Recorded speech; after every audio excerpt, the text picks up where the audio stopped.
De Democratische Republiek Congo is 2,3 miljoen vierkante kilometer, het op één na grootste land van Afrika en met 80 miljoen inwoners het vierde grootste. Met naar schatting 24 biljoen dollar aan minerale rijkdommen wordt het beschouwd als een van de rijkste landen, zo niet het rijkste land ter wereld. Het bezit 10% van 's werelds koper, 30% van de diamant en 70% van de ijzerertsreserves. Maar bovenal wordt hier meer dan 50% van het wereldwijd nodige kobalt gedolven. Een mineraal zonder welke de elektronische en, afhankelijk daarvan, heel de moderne bewapeningsindustrie ondenkbaar zou zijn. Ondanks zijn overvloed aan natuurlijke hulpbronnen is dit land door decennia van uitbuiting, corruptie en jarenlange oorlogen een van de armste landen ter wereld en heeft volgens de VN-ontwikkelingsindex zelfs de voorlaatste plaats bereikt in 2013. Onderzoeksjournaliste Abby Martin interviewde Kambale Musavuli, een in Congo geboren geschiedkundige. Hij werpt licht op het verleden en het heden van Congo. Musavuli wijst erop dat Congo zelfs het potentieel heeft om de wereldbevolking te voeden, tot 9 miljard mensen. Elektriciteitsproductie uit de Congo-stroom zou voldoende kunnen zijn om heel Afrika te voorzien. Hij benadrukt dat de Democratische Republiek momenteel 's werelds grootste leverancier van kobalt is. Bijna elke auto, computer, mobiele telefoon of ander elektronisch apparaat bevat kobalt uit Congo. Helaas, evenzo ook alle tanks, vliegtuigen, helikopters, raketten, oorlogsschepen, onderzeeërs en zo verder. Een strategisch document van de Amerikaanse regering maakte heel duidelijk dat het onmogelijk zou zijn om oorlog te voeren zonder kobalt uit Congo. Dat is nu precies wat Congo midden vorige eeuw in het centrum van de Amerikaanse belangen bracht. Niet alleen de Amerikaanse regering en haar militair apparaat, maar vooral de grote Amerikaanse bedrijven en de haute finance. De tijd daarvoor werd Congo gedurende 70 jaar bijna volledig leeggeplunderd onder het koloniale bewind van België. De helft van de bevolking, ongeveer 10 miljoen Congolezen, stierf in het Belgisch koloniaal tijdperk van geweld en onderdrukking. Deze misdaad, ja, genocide, bleef volgens Musavuli voor de meeste mensen gewoon verborgen. Terwijl Congo aanvankelijk vooral werd geëxploiteerd voor de rubber, ging dat later om zijn hoogwaardig uranium. Zonder uranium uit Congo zouden er geen atoombommen op Hiroshima en Nagasaki zijn geweest. En nu gaat het vooral, bovendien, om de kobaltvoorraden. In de tweede helft van de vorige eeuw slaagde het Congolese volk erin, na een lange strijd voor onafhankelijkheid, zich te bevrijden van het koloniale juk van België en zelfstandig te worden. De sterkst drijvende kracht achter deze onafhankelijkheidsbeweging en ook eerste democratisch gekozen premier was Patrice Lumumba. Een van zijn hoofddoelstellingen was de bodemrijkdommen van Congo aan alle Congolezen ten goede laten komen. Van hem kwam ook het plan voor een volledig bevrijd en verenigd Afrika, namelijk de Verenigde Staten van Afrika. Voor Congo leek eindelijk een gelukkiger tijd aan te breken. Maar zover kwam het niet. Lumumba werd in 1960 omvergeworpen bij een staatsgreep die was geïnitieerd door de Amerikaanse inlichtingendienst. En korte tijd later werd hij vermoord.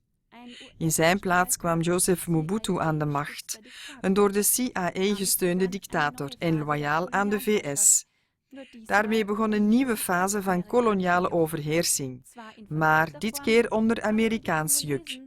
Weliswaar in verdekte vorm, maar even bitter voor de Congolezen.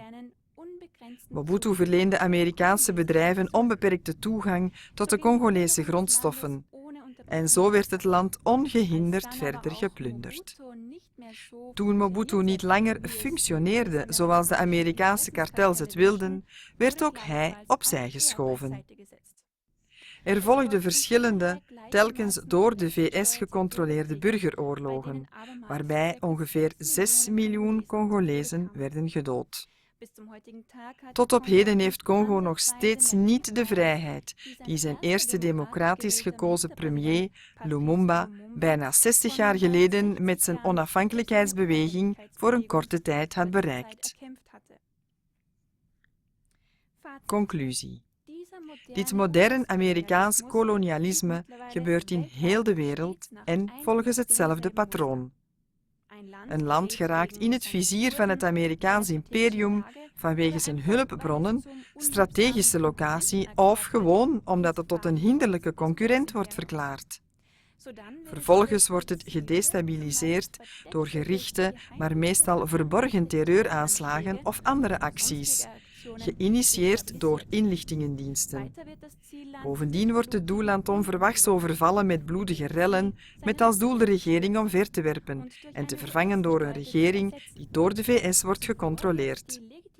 Vooraf wordt de legitieme regering zo massaal gedemoniseerd door de media, eveneens door de VS gecontroleerd, dat uiteindelijk zelfs een militaire interventie gerechtvaardigd lijkt.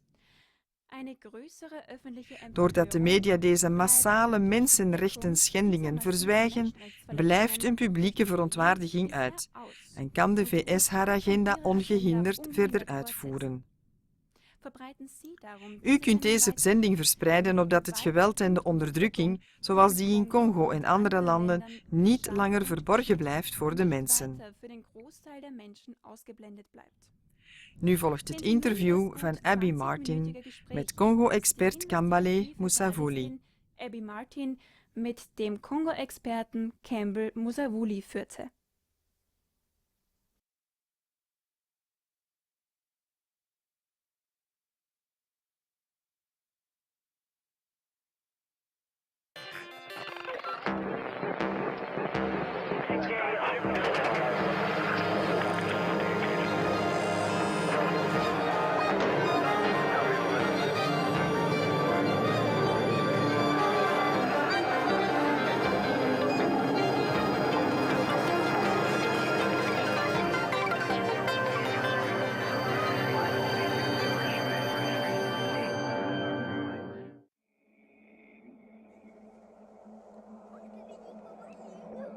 Ten years ago, the U.S. empire honed its sights more intently on a profitable region of the world.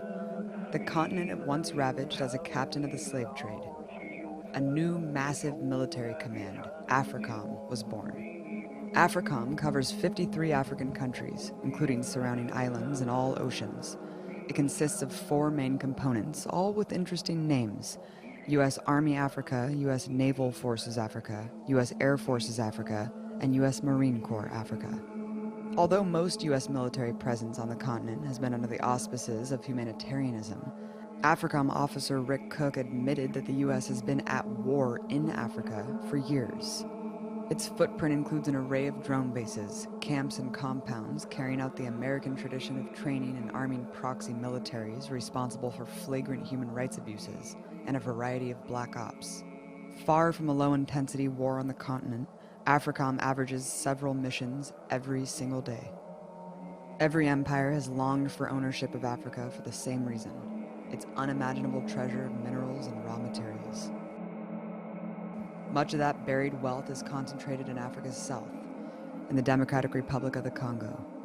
The DRC is home to 80 million people with 250 different ethnic groups and over 700 distinct languages and dialects. Taking into account its untapped minerals, it's considered the richest country in the world, with reserves worth $24 trillion. The DRC has 10% of the world's copper, 30% of its diamonds, and 70% of the world's coltan, and it produces over 50% of the world's cobalt. Among Congolese who literally risk their lives working in cobalt mines, tens of thousands are children, working 12 hours a day for $1. Paying local militias to illegally dig, Western mining giants make millions off this criminal enterprise, including Adastra Minerals and Bechtel Incorporated. I spoke to Kambali Musavuli, spokesperson for Friends of the Congo, about the country's resource curse and how empires have shaped the region. During Mobutu's rule in 1982, the Congressional Budget Office released a report entitled Cobalt, Policy Options for a Strategic Mineral, outlining how the shortfall of cobalt is obviously a concern for U.S. national security. Talk about what cobalt is and the significance of this report. Congo is the #1 producer of cobalt in the world. Even when we have peace and no peace, we are still the #1 producer of cobalt in the world. There is a high chance that your batteries of your cars, of the batteries of your phones, your TVs, all those electronics that you use today has cobalt from the Congo, but no one knows that. But the document you point at is very particular. Like when people look at the cobalt policy, I see it in twofold.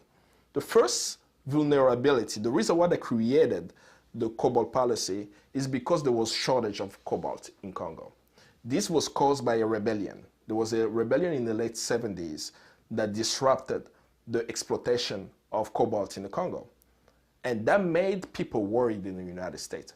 Americans noticed this because in the 1980 and 1981, there was shortage of color TV in the US. Consumers did not know why we had shortage of color TVs, but it was directly connected to the cobalt in Congo. So we had to figure out, okay, we don't produce cobalt in the United States. We don't have a known reserve of cobalt in the United States. The country where we get cobalt, back then it was called Zaire, it's now Congo, has a president that we have installed. What needs to be our policy toward it? So this document was the justification of supporting Mobutu, knowing that he was pilfering Congo's national coffers. He was actually killing dissidents in the country and so on. But because he was so essential for our access to cobalt, we supported him. Not just because of our electronic device. The first vulnerability is not electronics. If there is a shortage of cobalt in the United States, it will impact the US military. And they said it in the document, right up on site, that without Congo's cobalt, we'll have problems waging war. We'll have problem with that. What does the US military use cobalt for? You cannot have a drone without cobalt. You cannot have your planes without cobalt. You cannot send a space shuttle without cobalt. In your nuclear reactor, you see that also. I mean, it's used virtually in most of the major military and aerospace equipment. If there is a shortage of cobalt, we can't wage a war. That's the first vulnerability of the cobalt policy. So if we want peace in the world, let's make sure that Congo is in control of the Congolese so that they can use the resources to better their lives, have clean water and electricity and better life in their own country, rather than seeing the minerals fleecing the country, going to Western nation, and it's being used in the military industry, causing havoc around the world. From first gold to rubber to human slaves to now cobalt, Africa has endured over 5 centuries of oppression and theft by European empires. So much so that the entire capitalist world was able to develop through an annihilating policy of underdeveloping Africa. The Congo has a common colonial origin story. The diverse landscape, which contained 450 independent African groups, had borders drawn around it in the 1880s as a private holding of European investors. The colonial project was formally recognized as the Congo Free State at the 1884 Berlin Conference, a meeting to divide Africa by European empires and no Africans. The Congo Free State's head fat cat was the bloodthirsty Belgian King Leopold II, who led an army that conquered the region, murdered its African leader, and brutally repressed its people. The Mad King broadcast to the world his noble mission of bringing civilization to the newly formed Congo. Meanwhile, he was pillaging and plundering every inch. His tactics included cutting off the hands of workers, including child laborers, for the crime of failing to meet their daily rubber production quota. Leopold and his military commanders even encouraged their soldiers to collect severed hands as a measure of success. But on February 26, 1885, Henry Sanford was signing on behalf of the United States the document saying that they're giving this huge land called the Congo to Leopold II. Leopold II controlled the land as an individual. He was this corporate mogul. I can't compare him to Donald Trump, who he says, I want real estate. I have a very tiny country called Belgium, but I need a land that has so much resources. So they gave him the land. He was the CEO of the Congo, the so-called independent state of the Congo. But with that land, they were exporting rubber, they were exporting elephant tusk, ivory abroad. During his time, according to the Adam Huxley's book, we had about 10 million Congolese dying. It was modern-day slavery. I don't know if I should even say modern-day slavery, because slavery is slavery, right? They will take Congolese and take them to the field. You have to bring rubber. So let's say if I don't bring 60 kilograms of rubber, that's my quota. No, I need to bring that amount every day. Either I will be beaten to death or killed, or my hand will be chopped off. And because of the brutality, the population of the Congo at the time was about 20 million, according to the census, and it decreased to 10 million. But the world didn't know. Now, all we knew is that Ford is making this nice car with nice tires. We never questioned American business people where they were getting the rubber from. We just were saying that this is the industrialized world and we have all these materials, but we never asked where it's coming from. But it directly affected the population that was cut into half in a period of 10 years. During that time, because of people speaking up, Congo was taken away from Leopold, but it was not given back to the Congolese. It was given to Belgium. So from 1908 to about 1960, Congo was under Belgian rule. So when you look at the archives videos of the Belgian rule, you will see videos where you have this white Belgian speaking in front of a class, teaching the Congolese how to be civilized. And they will have all these propaganda videos being shown in Belgium, where they will literally say they were bringing civilization to Congolese, teaching them how to eat, how to open doors, how to use a fork. That's how people live. So when a Belgian sees that on national TV, it's, oh, we're doing great work in Africa. We're teaching people how to be civilized. No question about how the uranium that was used to bomb Hiroshima and Nagasaki came from the Congo. The Belgians took it out of the Congo and gave it to the Manhattan Project in New York City. No, that was uranium from the Congo. There is no question that in the Marshall Plan to rebuild Europe, Congo's copper was essential.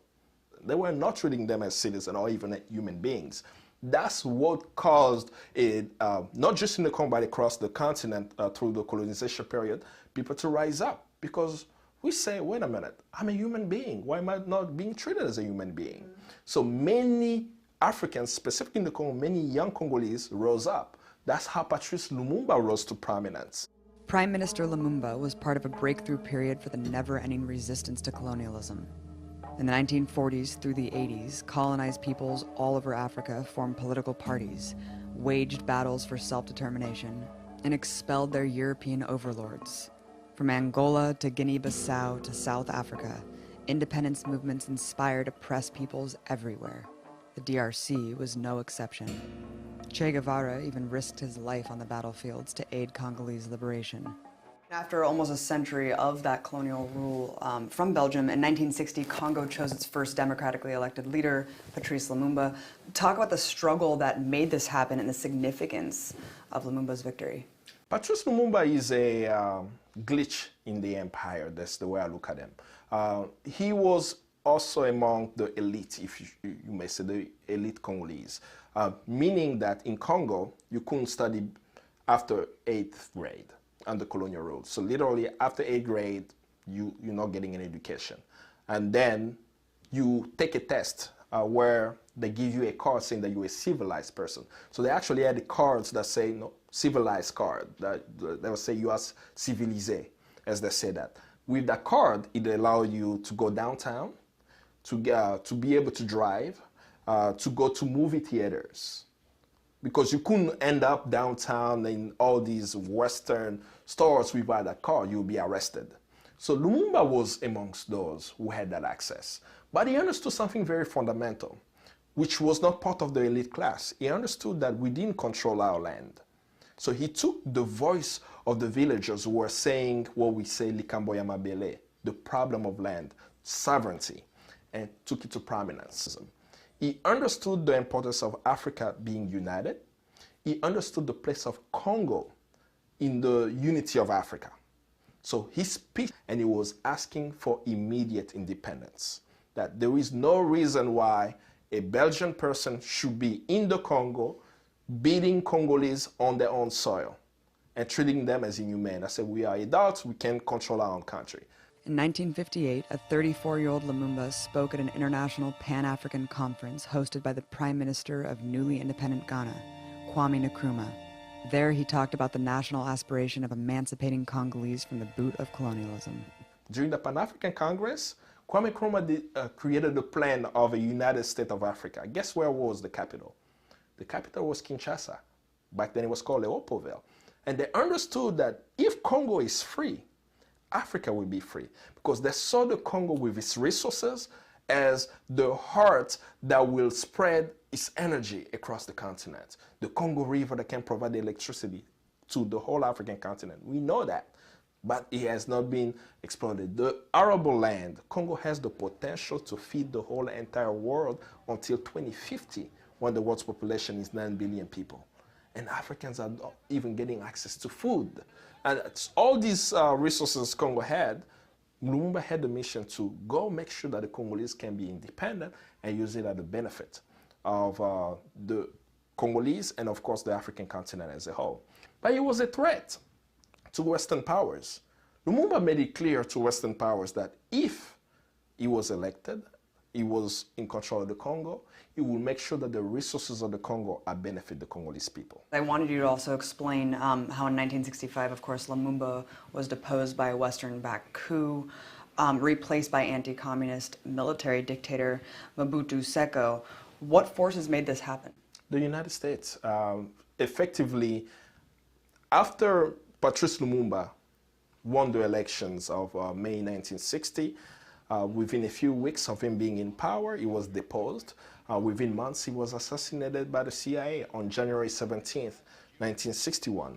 I'm imagining even the stories that we have on record is that he was killed, buried, then they had to dig his body out because they were afraid that wherever they buried him, people would use that area as a place of pilgrimage.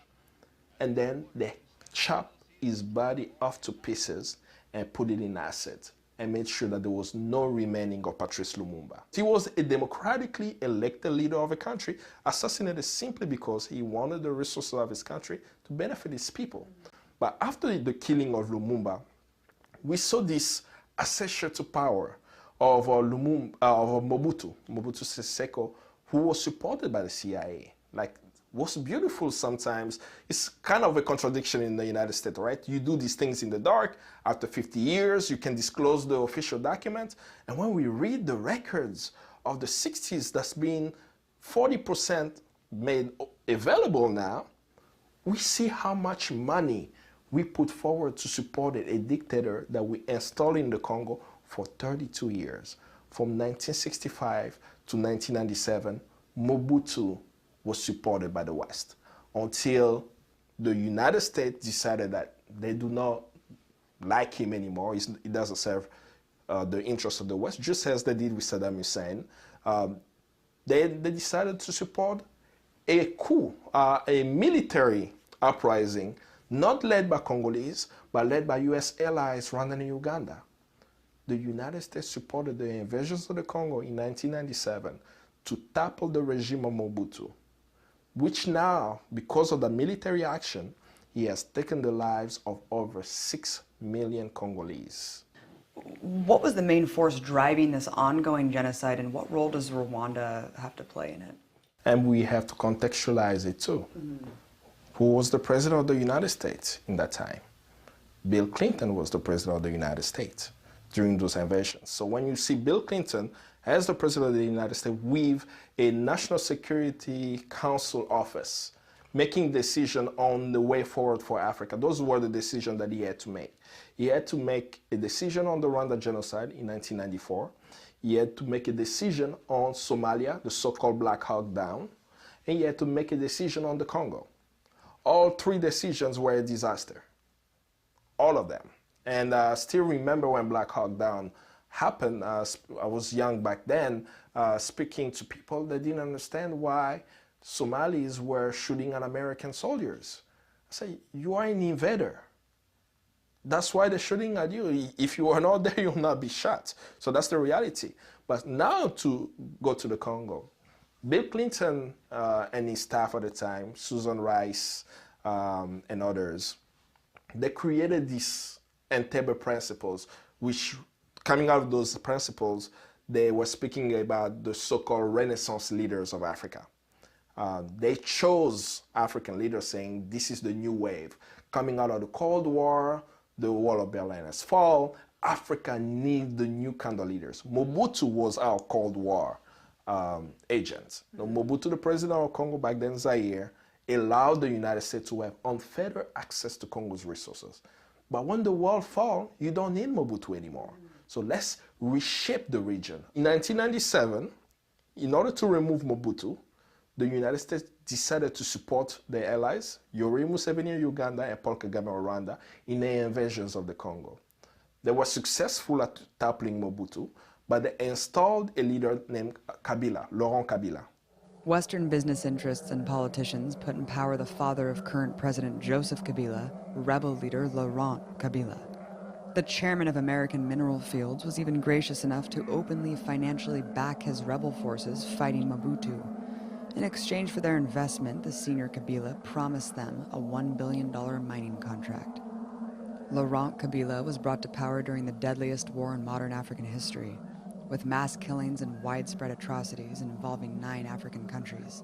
The Congolese people suffered primarily from invasions by the armies of Rwanda and Uganda, 2 brutal pro-Kabila dictatorships that continue to be financially backed by the US.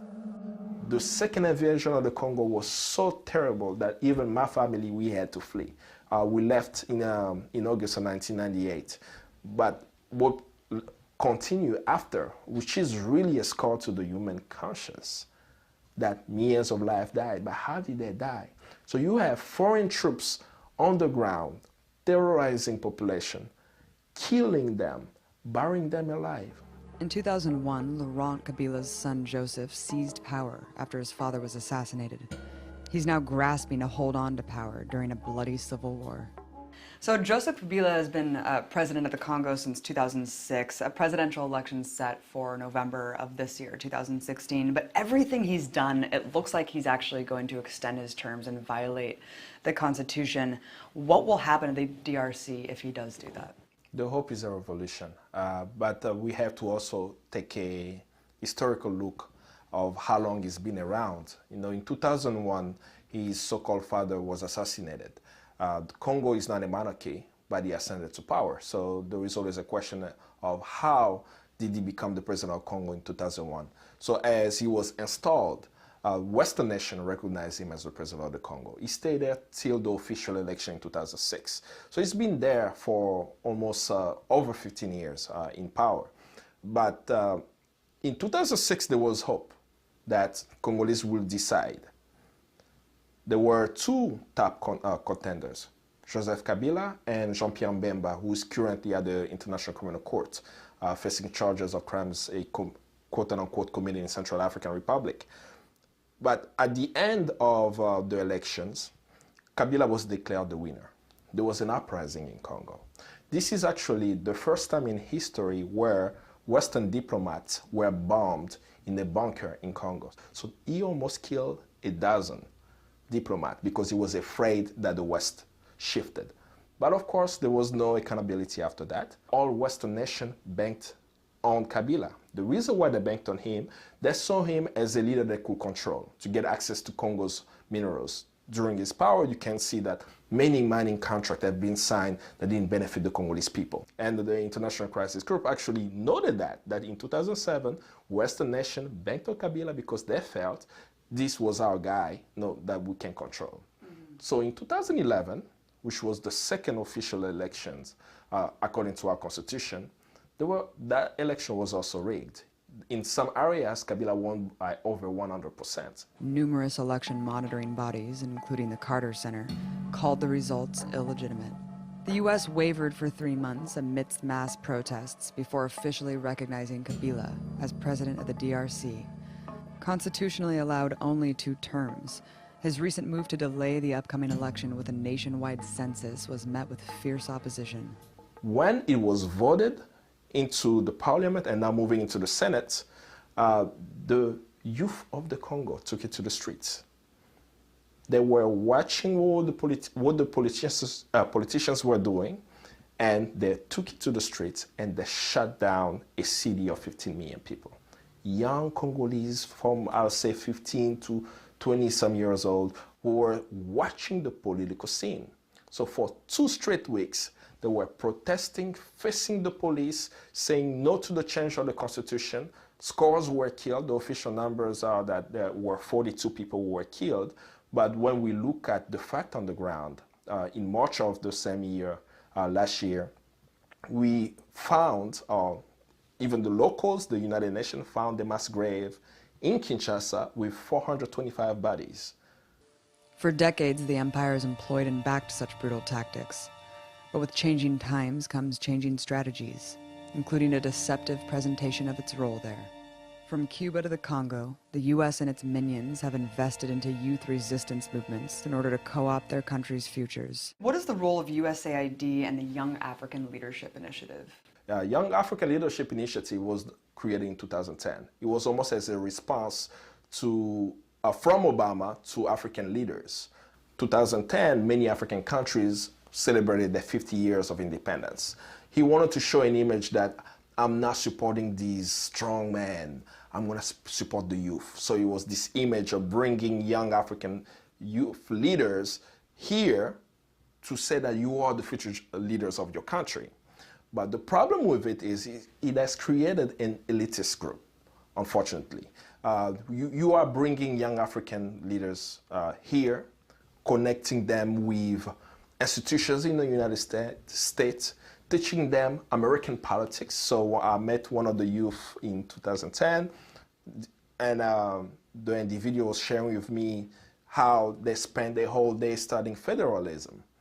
And I was asking myself, why are they teaching you federalism? So yeah, they took us to Capitol Hill, they took us to some institution in Washington to show us how the federal system works in the United States. And I said, that's very problematic, that you bring young people there. And then the presentation of what is actually happening is that this system works for us. Right. So then these young people will go back on the ground and say, I met a legislative staff, I met people on the Hill, this is how it operates, and yet they don't see the inner issues within the political system in the United States. So to me, I'm saying, okay, I'm understanding in concept why it's great to empower youth.